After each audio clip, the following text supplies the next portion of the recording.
Mark Schaldhausen. Because things on the internet seem to lose their date references pretty easy, today is Wednesday, March 6, 2024. However, because of what it's going to take to finish this video, it'll probably be posted to YouTube several days after today, after March 6th.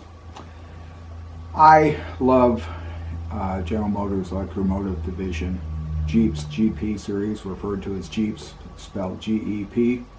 And as a kid, I would occasionally pedal out to LaGrange, Illinois, from our house on the south side of Chicago, which was pretty good pedal, and watch the new Jeeps roll out of the barn in LaGrange. When I was about 10 years old, my mom took me to a place, and she says, "You're going to have to remember this place because you will understand it better later on." And she was right, and I got to pick my first real Christmas present, I guess. You know, not take the Sears wish book and circle 25 things and then hope you get one of them. I got to pick one, and the one I picked was a Tyco Atlas HO Jeep 7 Santa Fe Colors starter kit, and Santa Fe is my preferred railroad. So we did, we love trains, and we love trains of all scales. If they are EMD Jeeps in Santa Fe, I'm even a bigger lover, and that's what my livery focuses on. Sometimes I can't get it.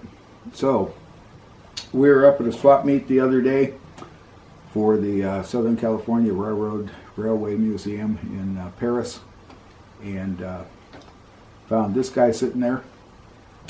It's Z scale. It's just a toy. It's not a powered locomotive. It's a Jeep 20, and I said I had to buy it, and I now have a Z scale Jeep 20. Not too shabby. To fit into our railway and to complete our livery, here's a Jeep 40, GP40 in N, and we run him every once in a while. N is smaller than I would like, but we run him. He adds to our stable. And this is the Jeep 7 that I actually bought in the Pullman Car Company's buildings. It's on 111th Street between Michigan and Cottage Grove, as I remember, and my mom took me in, and there were railroad tracks all over the floor, the cracks were filled with wood, and I was wondering what it was. On the way out, she showed me Pullman Car Company on the top of the building. This is my HO that I got when about 1960, about 10 years old, still runs. It is dusty. I probably need to do some preventative maintenance and cleanup on it, but this is our HO, and it's a Jeep 7. We believe it's a Jeep 7, could be a Jeep 9. Then we step up to S, which is also called American Flyer, and this guy here is a Jeep 20. We acquired him just a little bit ago. He runs just fine. He was brand spanking new, and brings up American Flyer scale S, as it's properly called. Really cool. And in O, we have another Jeep 20. Now we're getting kind of big, and I like this particular color scheme. It matches my Jeep 7. Sometimes we can't get it, i.e. the G scale Jeep. Sometimes we can't get it, but this is my O scale Jeep 20. Now I need to take a pause. This, and I hope I've got it into the system, is our G scale Jeep 38, and this is why this video is being made. I bought this from Only Trains online. I have talked to Anna, A-N-A, up there a couple of times via email on this engine, and I've talked to Nydia, N-Y-D-I-A, I believe it is, on the phone a couple of times, and she is going to call me back to address some of the issues with this locomotive. This is a monster, and they never have. I have called USA Trains only to find out that USA Trains is owned by Charles Rowe Inc.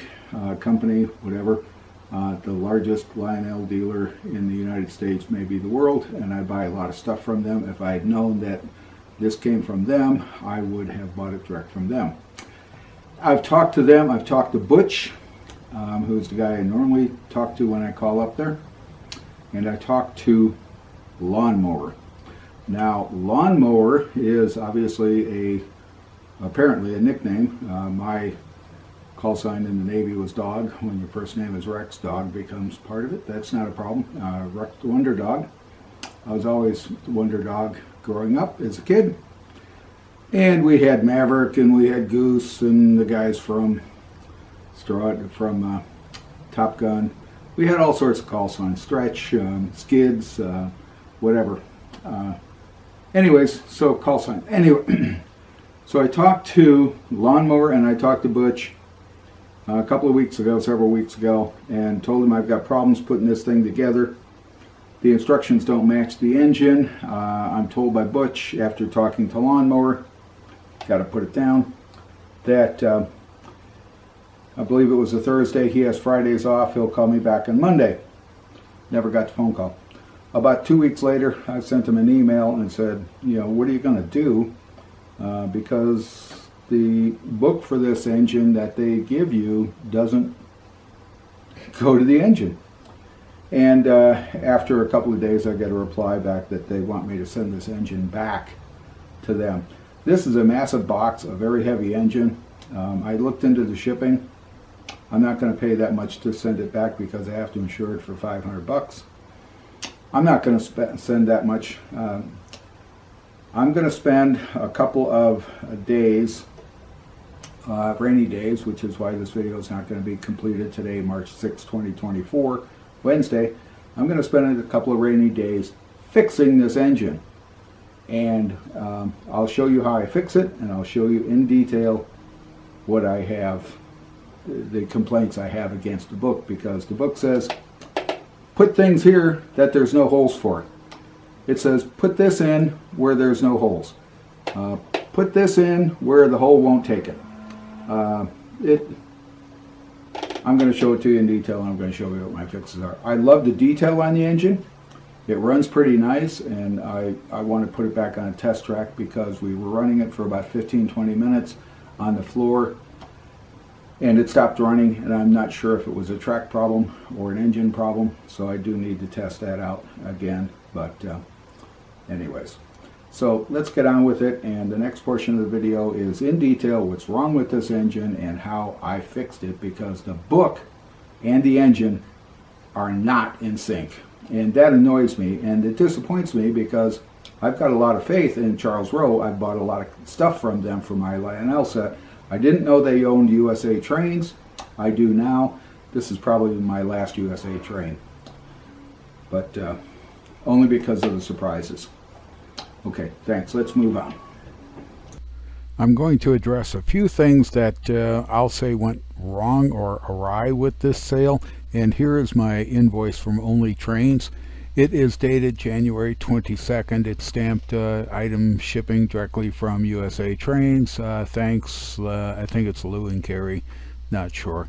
Anyways, that's the invoice, and I've deleted some information so you can't see it. The next thing I've got is when the item actually showed up. This was in the box from USA Trains. And I've obliterated information again, but who it was sold to, Tom Larson's Only Trains up in Buffalo, Minnesota. His order number I've obliterated, the date January 23rd, 2024, and all the numbers on the sale are here. I can tell you to the penny how much USA Trains paid for this, what they paid for shipping, everything. So this is a goof on USA Trains, Charles Rowe. This is not the way business is done. I know how business is done. I understand that not everybody is a manufacturer, that there are middlemen, and that you pay markups, and that middlemen get discounts and whatever else. I understand that. This document was a mistake. This is the 8 pages of the instruction manual if they're single pages like the cover, or page 2 and 3. I've got them together as one image.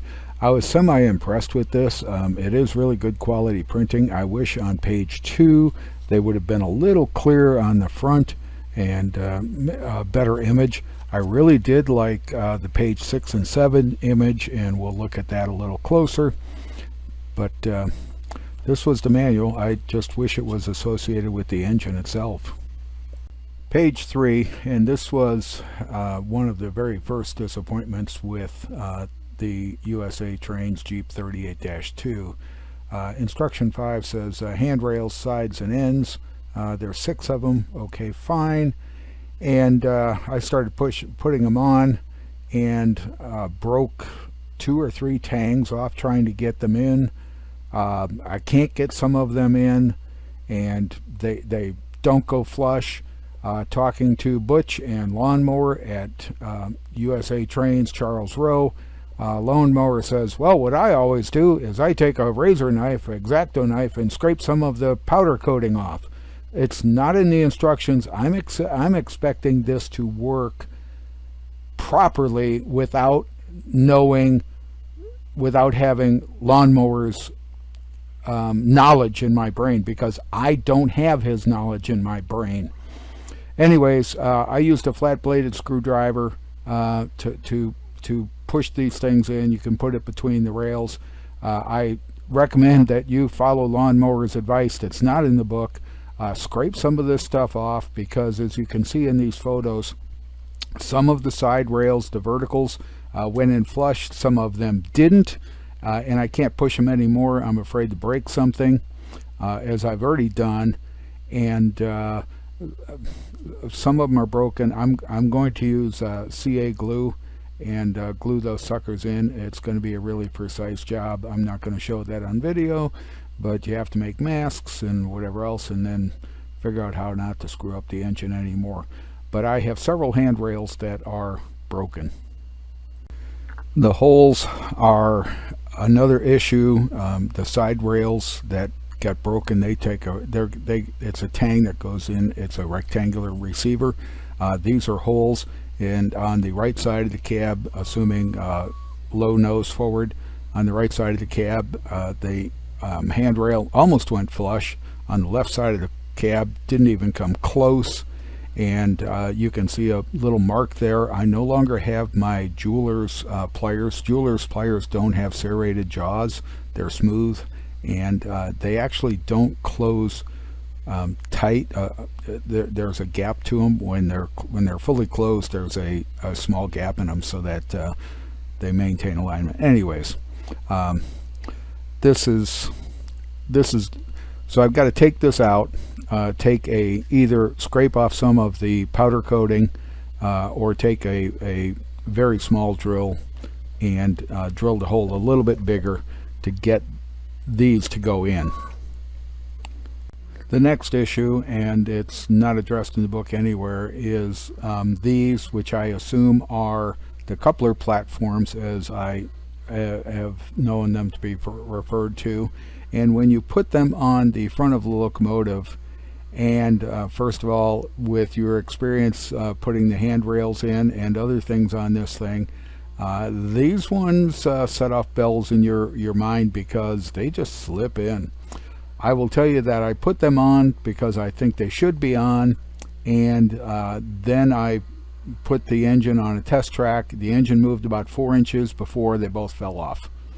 There is absolutely no friction between these pins and the holes they go in, where everything else on this thing, putting it together, has extremely tight compression fittings. This one here is in the negative department, and as soon as the engine rolled, it probably got 4 to 6 inches before both platforms fell off, and the one that was on the front, the engine was going forward, caused the engine to derail.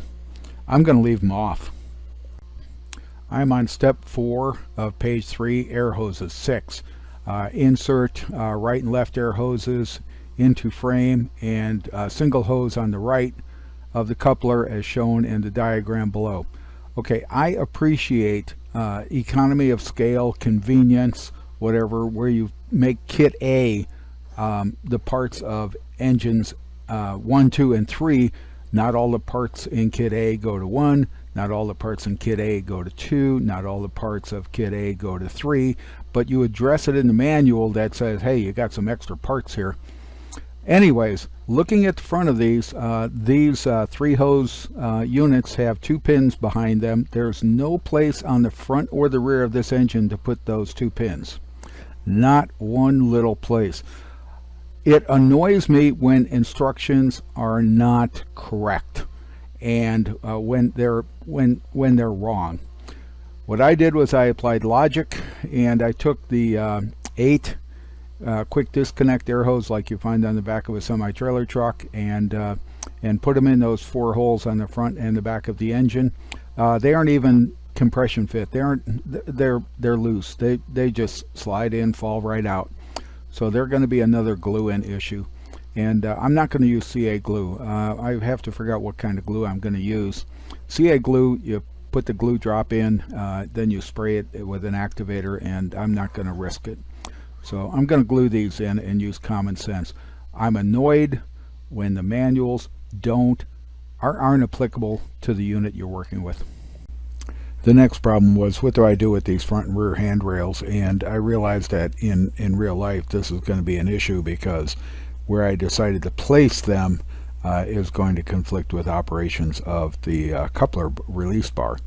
But what I did was I decided to put them to be parallel to the vertical face of the main deck, and then I used a bit of tape to index where I wanted a hole, because otherwise you're just stabbing blindly. And then I used a number 55 drill, which was as close I could get. When I took my precision measuring instruments to these rods, I was getting a little bit of variance in their thickness, so I just grabbed the 55. It was pretty close, and after I drilled the hole, took a toothpick and Gorilla Glue and dabbed just a drop or two of Gorilla Glue on the end of the rod, and then slipped it into the hole, held it for a couple of seconds, and then released it, and it came out good. The forward and rear. The next problem I faced was those forward and rear handrails on the side of the locomotive for the steps, and what I did was I pulled them all out again, decided whether I was going to try scraping the powder coat off, or because of the nice fit I had with the 55 drill, I increased the size of the receiving hole to be 55 with the 55 drill bit, and then did the same thing with this. I put a dab of Gorilla Glue on the rod end, and then slipped it in to be parallel to the side of the locomotive as seen here, and it came out nice. Time to address the issue with these handrails that won't go flush without excessive force, even with excessive force, and the broken one. And my wife is doing the photography as I'm working on the engine on the dining room table. Okay, I'm trying to get the side rails to mount flush. Only probably 50% of them did. What I did was I took a eyeglass screwdriver and inched them up just very slightly so that I could get a larger screwdriver in, and then very carefully pull them up. Now I'm going to try and scrape it using a lawnmower's comment, scrape the powder coat off the tangs, and then see if I can slide them back in. All I can do is try. Okay, using lawnmower's comment, I'm using an angle blade because of the angles on this, and the lighting's bad. But trying to scrape off some of the powder coat on this thing, not having a whole lot of luck.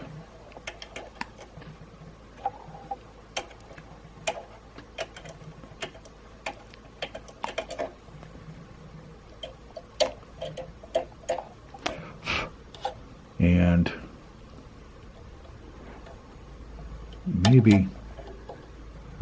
applying a whole lot of pressure, maybe trying to take some of the paint off the hole, and then I will see what I get. Okay, now the way I put these guys in was I started them, and I'm sorry I'm getting my fingers in the way. Then I took a straight bladed screwdriver, because there's no other way to do this, not in my opinion, and then pushed. And did I get it flush? I got it pretty flush. It's going to need a tap. Okay, it's flush. So that appears to be the way to do that. I've only got to do it on about 8 more, on 5 more on this side. It took a bit of time and patience, and this photo was taken at the start of this, but I got all of the handrails that didn't have broken tangs pulled out, cleaned up, cleaned the edges of their receiving holes a little bit, and slipped them all back in and got them to be pretty darn flush. A couple of them still won't go completely flush, which is a bit disappointing. The next issue is to address those handrail supports that had the broken tangs, and I tried the Gorilla Glue on one and let it sit for about half an hour, 45 minutes. Touched it, and it didn't take, and I'm not sure why it didn't take. It may have had an air gap in it or whatever. I don't know. So I went back to my old faithful. However, one of the issues that I caused was this was the stanchion that I tried to glue with the Gorilla Glue, and I thought I scraped it off and I put CA glue, a drop of CA glue on here, and the interaction between the CA glue and the Gorilla Glue just marred the paint a little bit, and I'm just going to accept that it was my mistake, my whatever. And okay, I'm trying to fix my engine from procedures that aren't in the manual as how to fix this engine. And you actually see the end results in the previous photo here. I used my CA glue. I did not use the accelerator because the accelerator is plied with aerosol spray, and that can go everywhere, and I didn't want to get that anywhere.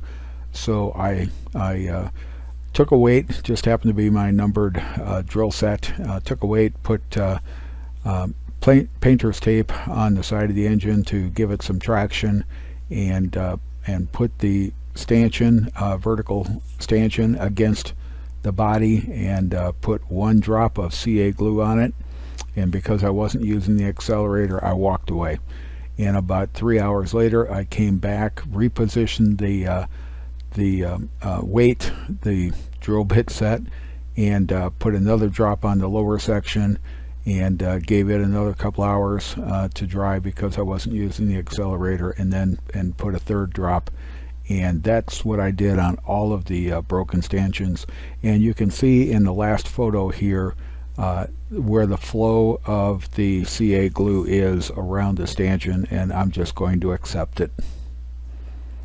Initially, I had no intention of putting the coupler deck on, and then I just kept looking at it, and it just looked somewhat incomplete without it there.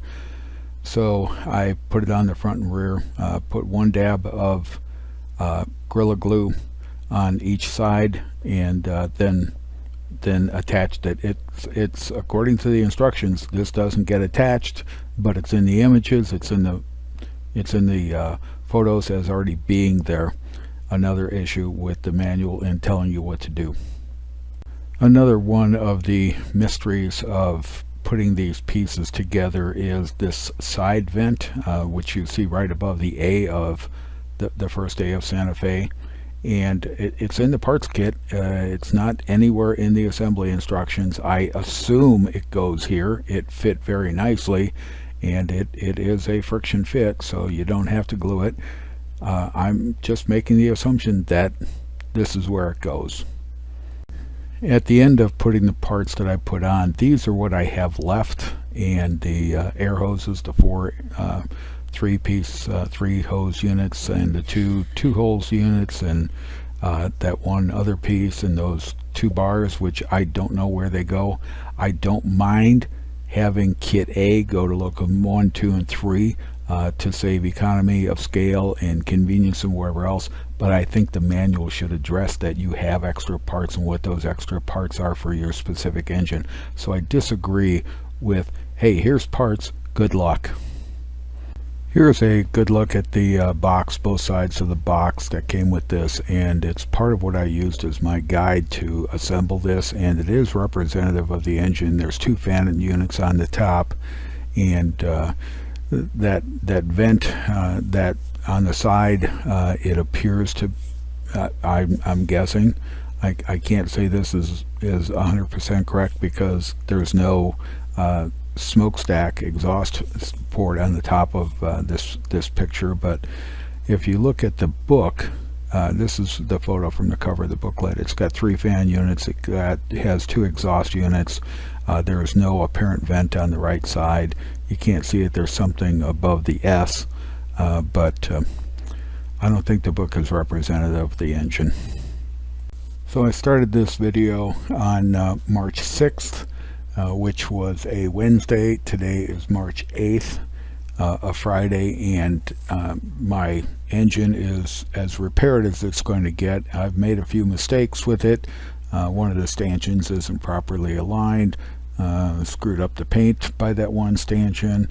Some of the handrails preclude, if it were a real locomotive, preclude the coupling bar from operating, but I put it together. I got it together. I'm just disappointed with the correlation of the book to the engine, disappointed with the communications between Only Trains and Charles Rowe and Butch and Lawnmower on getting this thing fixed. Hey, I'll call you back next week. Tomorrow's my day off. Never got a call. Waited 2 weeks, sent them an email and said what's up, and they wanted me to send it back, and it's a very expensive engine to send back insured. Anyways, it's fixed, and now I'm going to put it on a test track, run it, and see how it goes. I really like it. It goes into my Santa Fe engine stable really well. Thanks for watching. Hope it helps.